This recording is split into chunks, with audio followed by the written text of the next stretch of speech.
For what purpose does the gentleman from Iowa rise? Thank you, Mr. Chairman. I have an amendment at the desk. The clerk will designate the amendment. Amendment number 273, printed in the congressional record, offered by Mr. King of Iowa. Under previous order of the House, the gentleman from Iowa and a member opposed each will be recognized for 20 minutes. The chair recognizes the gentleman from Iowa. Thank you, Mr. Chairman. I yield myself 2 minutes. Gentleman's recognized. Thank you, Mr. Chairman. This amendment that's before the House this evening is an amendment that shuts off the funding within this continuing resolution to what we will know as the Davis-Bacon Act. The Davis-Bacon Act is an old and archaic act that was generated during the Depression era, the early years of the Depression era, about 1931. It was designed to keep the African American workers out of the trade unions in New York. That's the source of it. And I have dealt underneath this law for my working life as a construction contractor. And so my hands-on experience with Davis-Bacon, I believe, is as strong as anyone's in this chamber. The costs that are added to our construction projects is what we should be thinking about here in this 112th Congress, this Congress of austerity, this night that we've had of cutting spending and cutting spending. And it's this: the extra wages that are paid out unnecessarily total of $10.9 billion, according to a Heritage study. I have done this study within my own construction company and looked at the difference in the costs. Davis-Bacon, federal wage scale, they will call it prevailing wage. I will tell you, we know it's union scale, mandated by federal law, and there's no reason for us to adhere to a union scale mandated by federal law. But my numbers show this, that it increases the cost of a project between 8 and 35%, depending on how much is materials, how much is labor. Other data out there shows an increase of 9 to 37%, where our numbers match well. The cost of compliance for contractors are over $190 million a year, and it distorts the relationship between management and labor.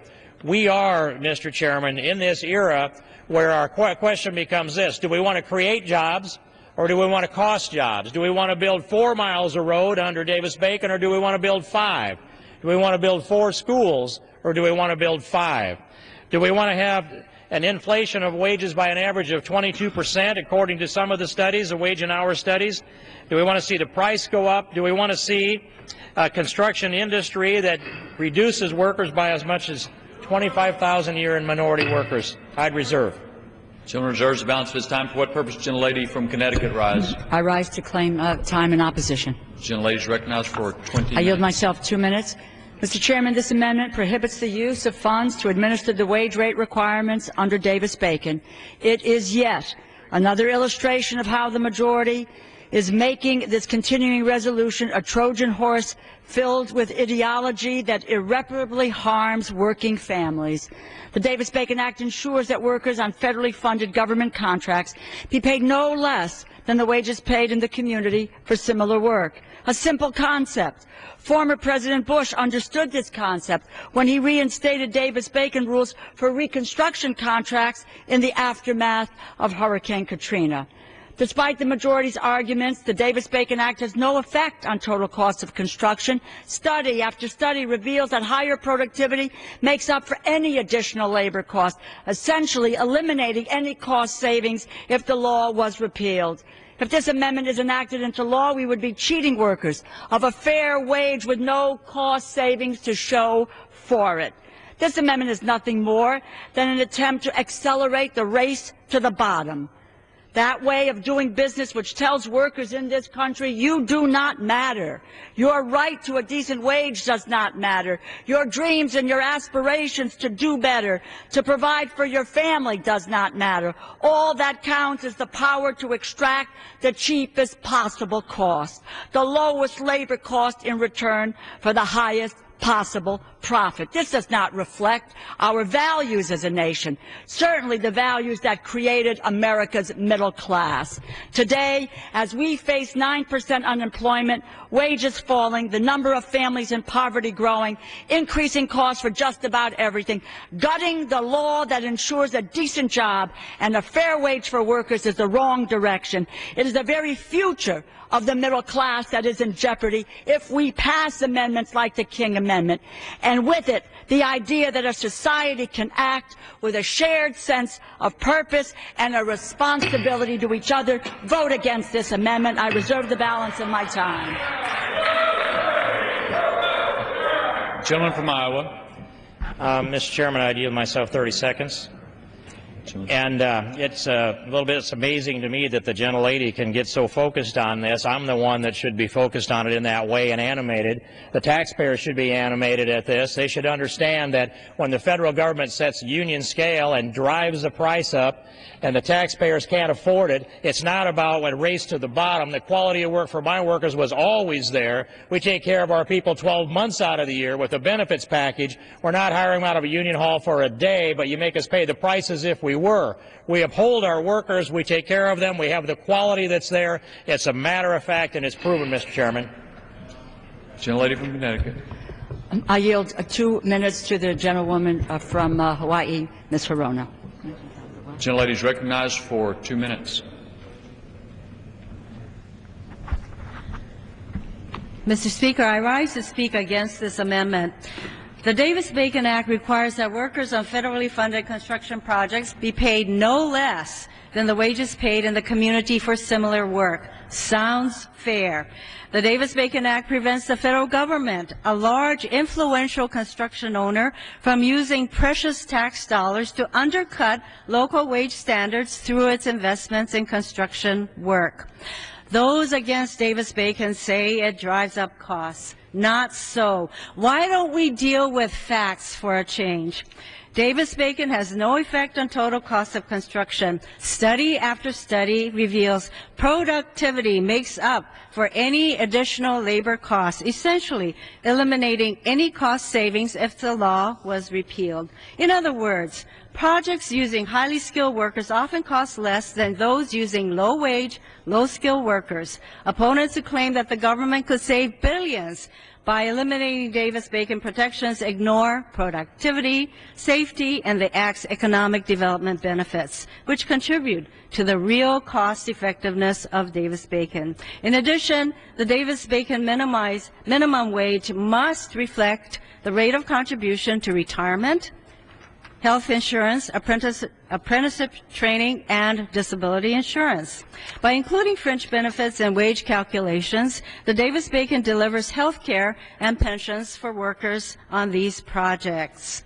Without prevailing wages, investments and training fall, work-related injuries increase, pension coverage drops, fewer workers have health care insurance, wages stagnate and even drop over time, and total construction costs are still unchanged. In fact, the real economic significance of Davis-Bacon wage requirements for federally assisted construction projects is that it maintains community standards by preventing bottom-feeding contractors from driving down construction workers' wages and working conditions.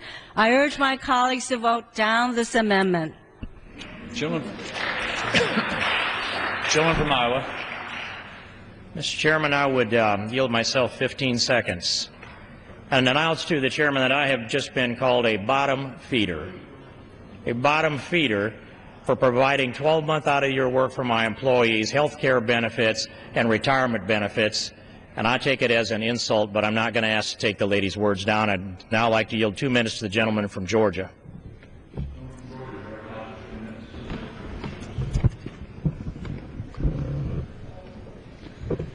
It's been said by many that when one goes to heaven or hell, you have to fly through the Atlanta airport.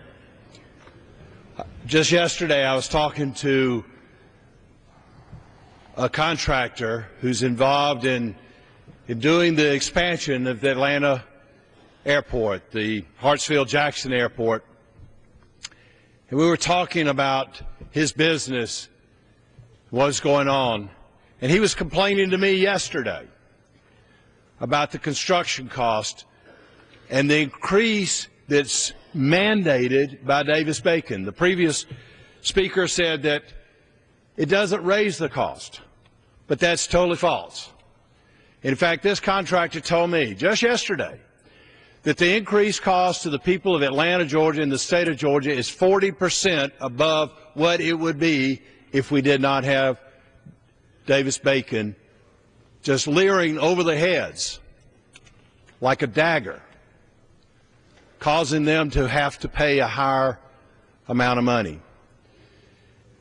While we're here in tough economic times, we need to look at what the federal government's doing to try to increase the cost for our children and our grandchildren so that they have to pay it in the future. And Davis-Bacon is one of those laws, antiquated laws, that does cost not only today's taxpayers a tremendous amount of money, but it's going to cost our children and our grandchildren their future. The reason it does that is because we're spending money we don't have. And Davis-Bacon is a culprit in causing the debt of this country, the debt of Atlanta, Georgia, and the state of Georgia to go higher. It's time to put Davis-Bacon to rest. It's outlived its usefulness. And we have to vote to stop this spending. Vote yes on this amendment. Chair-Lady of Connecticut. I yield 1 minute to the gentleman from Ohio, Mr. LaTourette. Gentleman from Ohio is recognized for 1 minute. I thank the gentlelady for yielding, and I tell this story every time we talk about Davis-Bacon. Davis and Bacon were Republicans. And what was occurring was that you had out-of-town workers coming into New York City to build a hospital and undercutting the local labor market at a time when a lot of people were out of work. That's what Davis-Bacon is. And quite frankly, the last test we had on Davis-Bacon was during the hurricanes down in the Gulf Coast, where President Bush suspended it for a period of time. We made the case to him that you weren't saving any money, and not only weren't you saving any money, you were having workers come in because there weren't the anti-kickback provisions, so the payrolls didn't have to be submitted, and you had a lot of illegal workers coming down that still live in Louisiana, undercutting the local labor market. So I get that, you know, we don't like unions on this side of the aisle, but I got to tell you, if you look at the labor rates for operating backhoes and everything else in the gentleman's, the author of the amendment, a carpenter makes $14.45 under Davis-Bacon. A backhoe operator is $14.53, and quite frankly, Mr. Chairman, I don't want somebody making less than that that's operating a backhoe near my house. Hear, hear. Gentleman from Iowa. Mr. Chairman, I'd be pleased to yield a minute to the gentleman from Maryland, Mr. Bartlett. Gentleman is recognized for 1 minute. You know, I don't think that anybody would object to paying workers on these projects at the real prevailing wage. The problem is what's called prevailing wage is not the prevailing wage. I have a friend who does a lot of ornamental iron work. A lot of these buildings around here, he's done it. He lives out in Hagerstown. And when the contracts he has to put that in requires him to pay prevailing wage when he puts it in down here. The same people that install it down here do the work of preparing it out there. We're now out in Hagerstown. This is a good job in Hagerstown. And that's only, about 70 miles from here. When he comes down here to put it in down here, he has to double their pay for the time he's down here. It's just not prevailing wage, and that's why it's wrong. Gentlelady from Connecticut. I yield 2 minutes to the gentleman from Minnesota, Mr. Ellison. Gentleman from Minnesota is recognized for 2 minutes. Well, Mr. Chairman, I thank the gentlelady for the time. When I look at this amendment by Representative King, it's the closest thing to a jobs bill that I've seen since January started, and it's disappointing. The reality is I wish that we weren't debating this at nearly 3 o'clock in the morning, because I would love the American people to see that this is what substitutes for a job bill in this day and age. The fact is that this is what the very fight is all about. Do we want to build a middle class, a robust, strong middle class, or do we want to pay people the least we possibly can pay them and keep them desperate and drive wages down to nothing, so that we have a very small group of really wealthy people and a vast group of really desperate people who would do anything to work and who can have their unions busted because you got people who got to do what they got to do and cross that line. The fact is that this is the heart of what it's all about, and I urge rejection of this amendment. This is the fight. Shall we have a middle class and pay people a decent wage, or shall we continue on this drive to separate and increase wage inequality in this country so that the richest have so much and that the rest of us just don't have much at all. Davis-Bacon is good legislation because it strengthens our middle class so that people can actually have a decent quality of life, send their kids to school, be able to send them to college, have a decent retirement. It's about making a strong middle class based on a decent, livable wage. And I yield back. Gentleman from Iowa. Mr. Chairman, I'd be pleased to yield 2 minutes for the gentleman from Indiana, Mr. Stutzman. Gentleman from Indiana is recognized for 2 minutes. Thank you, Mr. Speaker, and thank you to the gentleman from Iowa for bringing this amendment forward. I just want to share with you a little story that we experienced over the past couple of years with Davis-Bacon. You know, I think that the people that we often forget about here when we get to this debate is the taxpayer themselves. The taxpayer is the one that has to foot the bill for the wages that Davis-Bacon drives up. After the stimulus bill was passed a couple of years ago, even though I opposed the idea of what the stimulus bill was going to do, we in our community are taking the initiative to put in sewer systems around our lakes, our rivers, to protect our soil and our resources.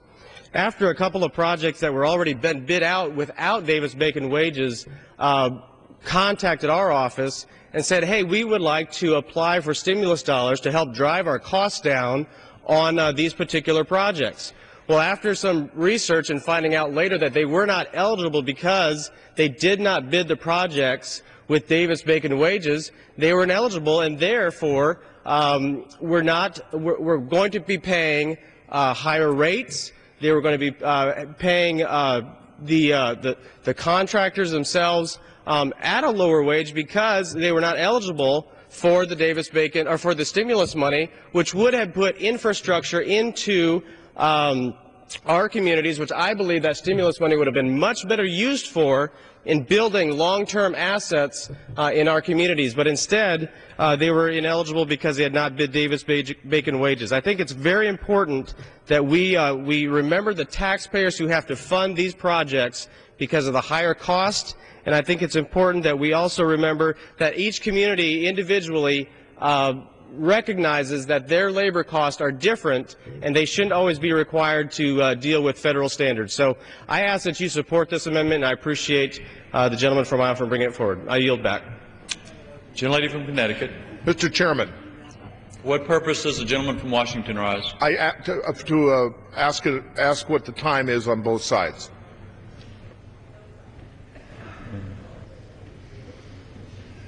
Gentlelady from Connecticut has 13 1/2 minutes remaining. The gentleman from Iowa has 12 1/4 minutes remaining if they choose to use it all. And that's what we're hoping they won't do. Yes, thank you, Mr. Chairman. Gentlelady from Connecticut.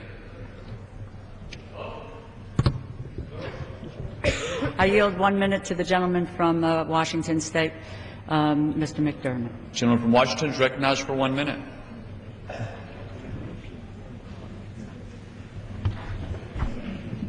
The gentleman from Minnesota really made the point. Here we are at 2:45 in the morning going after the working people of this country. 1932 in this country, we didn't have unemployment insurance. Now, I'm sure you'd like to have, your next amendment will be no money should be spent for unemployment insurance in this country, because that creates that moral hazard. They sit at home and wait for that check to come in, right? They won't go down and look for work. And we had no worker comp in this country before 1910. Guy got hurt, threw him out in the street, got somebody new. We didn't care. Now, if that's the kind of country you want to go back, I suppose the next bill you bring out here, let's repeal the minimum wage. Why in the heck do we have minimum wage? You know, this building was built, the prevailing wage in this city, when this building was built, it was built by slaves. Now, is that where you want to go? What are you after? The government of the United States should set a standard of what we want for the working people in this country. You want to back the middle class, you will keep the minimum wage, you'll keep... Time of the gentleman has expired. The chair would remind all members to direct his or her comments to the chair, not to other members. Gentleman from Iowa. Thank you, Mr. Chairman. I yield myself 2 minutes. The gentleman's recognized. And I want to point out to the body also, Mr. Chairman, that I've lived under Davis-Bacon wage scale for years. I'm at payroll for 28 and a half years, over 1,400 consecutive weeks. And I worked for a wage underneath Davis-Bacon wage scales, and I worked in merit shop operations. I worked in shops in the wintertime and construction projects in the field before it froze up from spring to fall. I've been on all sides of this. I've been a laborer on the pipeline. I've been a heavy equipment operator. I've been an owner. And I've managed people. And I've watched what Davis-Bacon has done at every single level along the way. And it distorts the relationship between management and labor. It takes away from the individuals the ability or the willingness to contribute to the decision-making process. When the government comes in and says on one side of the road, you're going to pay your laborers $14 an hour. On the other side of the road, you're going to pay them $21 an hour. And if they climb in the seat of a motor grader, it's going to be $35 an hour. But if it happens to be a finish machine, then it's going to be $40 an hour. You watch your crews jockey for the highest paying job there is. And what happens if you sit back at a bird's eye view, they will be scrambling over to climb onto the machine that's the least useful that pays the most money. And then if you go away for a few days, you'll come back and find out they've rolled all the clods and your wage price has gone up and you're no longer competitive and you have to go back on the job and essentially get out, this is figuratively speaking, the whip and make sure you crack it so you get people pushing as hard as possible. And it raises the tension and it takes away a lot of the pleasure in taking pride in your work because now management's pitted against labor, and labor is pitted against labor, jockeying for the highest paying components. This is no way to run a business. It's no way to run a company. It's no way to run a country. To think that we here in this Congress should be the ones deciding what someone should get paid, or at least writing the rules for it, and knowing that it's not prevailing wage, it's union scale. And it takes 2.5 years to get a ruling on what's prevailing wage and what isn't. And so we just don't know what it is for 2.5 years. I'd reserve. Gentlelady from Connecticut. I believe I have the right to close, Mr. Chairman. Gentlelady's correct. I would just say to the gentleman that I have one more speaker, so I... And have if I any might additional inquire, speakers? Gentlelady would yield. And will you that yield back speaker? your time? I would be my own last speaker, and so Okay. I'd be happy to finish up and yield back to the gentlelady. Thank you. Gentleman from Iowa. Okay, I'm not going to burn it all.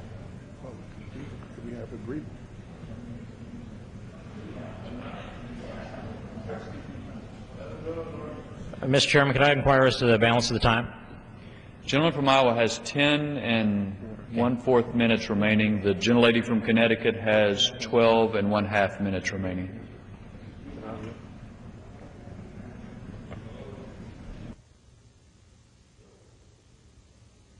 I'm going to need a little more than that. From Iowa. Thank you, Mr. Chairman. I'd yield myself the balance of my time. And I'd point out into this time that there's been a misunderstanding here with the agreement on the length of this amendment discussion. We'd agreed to take it down to 10 minutes each, and I think when the announcement was made, it was confusing to each of us. So what I'd like to do is try to wrap up my side of this in 1 minute and yield to the gentlelady for as much time as you may think is appropriate to consume to close, if that would be agreed. Okay, that's fine. Thank you, Mr. Chairman. I'm going to move ahead with my part of this close, and that is this: picking up where I left off. The inefficiencies that are created by Davis-Bacon are multiplied in the costs that are in the jobs that we do. It is an 8 to 35% increase in the overall costs of our construction projects. We need to keep people at work. It means fewer people are working for more money and a more distorted economy, and inefficiencies that are built in that completely distort the cost of these wages. And so it's important for us to know that this isn't the first debate before this Congress, but it is the first intense debate that's taken place since the Republican majority has taken over here in 2011.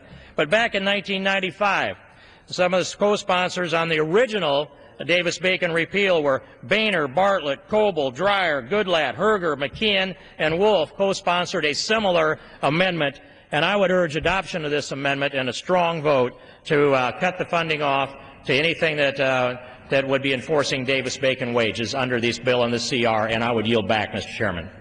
Chairman yields back. Gentlelady from Connecticut.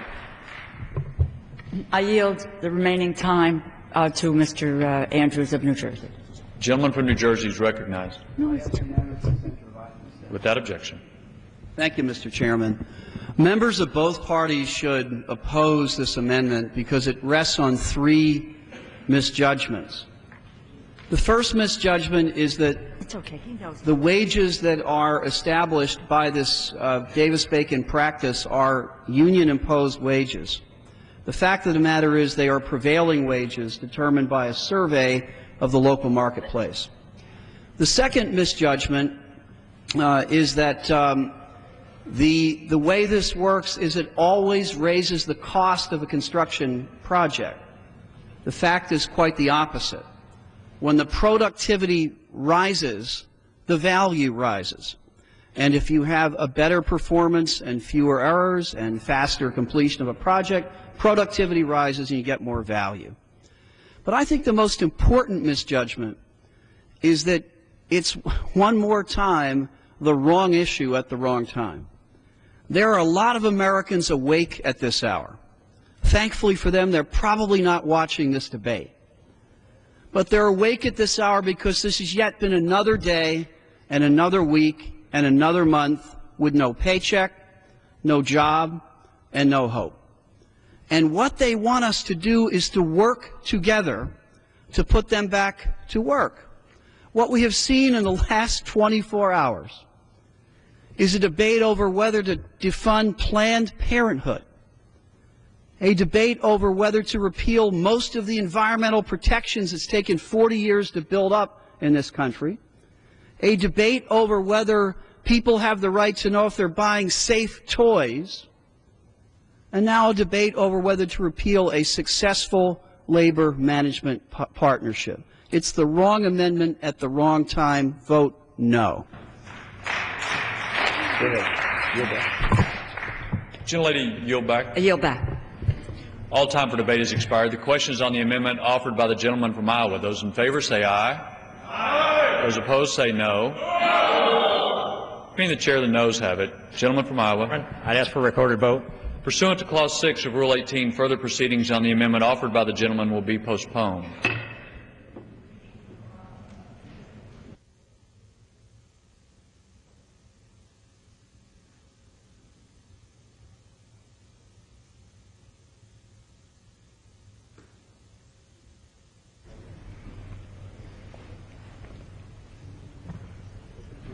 For what purpose, gentlelady from New York, rise?